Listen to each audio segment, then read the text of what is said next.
Hi guys, in this video I'm going to talk you through very quickly the same presentation you will have seen today on writing an op-ed piece. We will talk about what an op-ed piece is, we will talk about why you should care about trying to write one or read one, and how to do a very good job of one.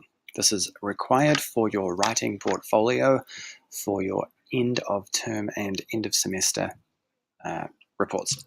So what is an op-ed? First of all, it's a written article. It's an opinion article that appears opposite the editorial page in a newspaper or magazine. That's why it's called op-ed. It's opposite the editorial page. It's usually someone's opinion on a contemporary issue, and often it isn't the newspaper's opinion. They will often get a businessman or a politician or a regular person like you or me to write an opinion. It's basically a level up from the letters to the editor. Its purpose is to persuade its audience to take a new point of view. For example, that we need to free up abortion law in New Zealand, or we need to take action to ban plastic bags. Those ideas usually start as persuasive op-ed pieces in a newspaper article. The audience for this piece that's being persuaded is adult, usually educated to at least level 4, that's year 9 and 10 of the New Zealand curriculum. So it's usually not super difficult to read, but it has its ideas put forth in a way that everyone can understand. And they usually demand some kind of change in society, or it'll explain why change is undesirable. Let's look at some examples. Here's a link to an opinion piece. It'll take us to an article called Jacinda, You Need to Get Tougher. So in this article, it's written by this guy, Duncan Garner, who says that Jacinda needs to start firing her ineffective ministers from her government. He thinks she's too soft on the people who aren't doing a good job.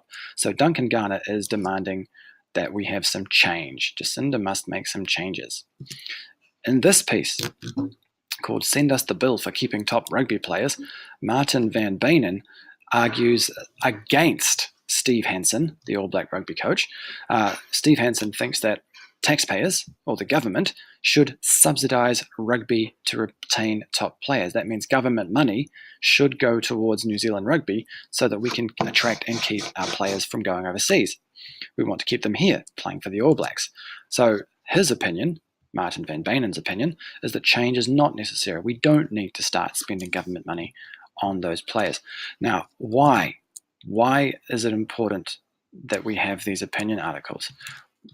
Why is it worth writing these, and why is it worth reading them? Well, the first reason is it actually changes people's minds. Literally, it works.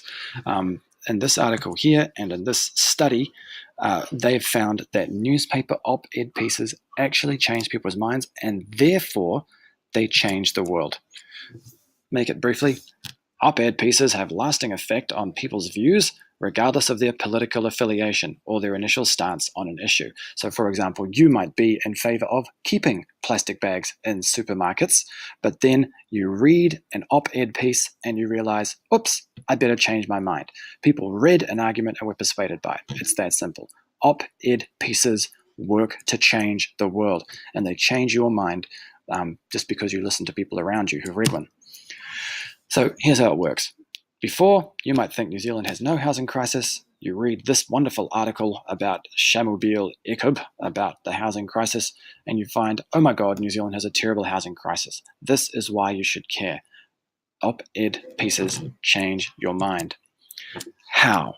How do writers persuade their audience? What are the keys they use to get into people's heads? Well, firstly, one thing they use is structure. It must be coherent and clear. You're not going to convince anyone if your structure is sloppy and poor and you've only got one big long paragraph that's impossible to read. Your paragraphs should deal with one point per paragraph that you support with an E, and an L, an explanation, an evidence, and a link to your main idea. Content. What you're writing should be clear and direct ideas. You should support your ideas with facts and figures. That is data, graphs, evidence, numbers. And you can also use anecdotes and quotes. Anecdotes are stories that people tell, and quotes are things that people say. For example, here's a quote from forgot the guy's name, Alexander Kopok, who wrote this study from Yale. What else do they have? Language features like metaphor, rhetorical question, emphatic statements, and emotive language. You should be familiar with these because you should have done your education perfect work on persuasive devices. If you haven't, you should do that today. Additionally, you've got to have good grammar and punctuation. You're not going to convince anyone if your grammar and your punctuation are no good, if it demonstrates that you don't really know what you're talking about or that you don't really care enough to do a good job. So why should the reader care? Lastly, how do writers prepare their opinion pieces? There's a bit of a process for it. They brainstorm by writing down their ideas. They organize their ideas into either intense... Okay, Maya, thanks. They organize their ideas into a logical order. They gather additional information and do additional research. And they develop a single thesis statement that summarizes their whole argument. They add explanations and evidence to support the argument, and then they write.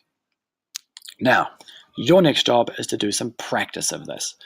In Classroom, you will find a link to Guided Writing Persuade right here on this Google Classroom post. You're going to go there and read through it very carefully and take care of the entire task. After that, I would like you to go beyond, because on Friday we'll be using the C-Levels task from Block 3 that Tanya's just gone through with you to begin composing an op-ed piece for this audience and this purpose. If you've got any questions about this, you can come and see me.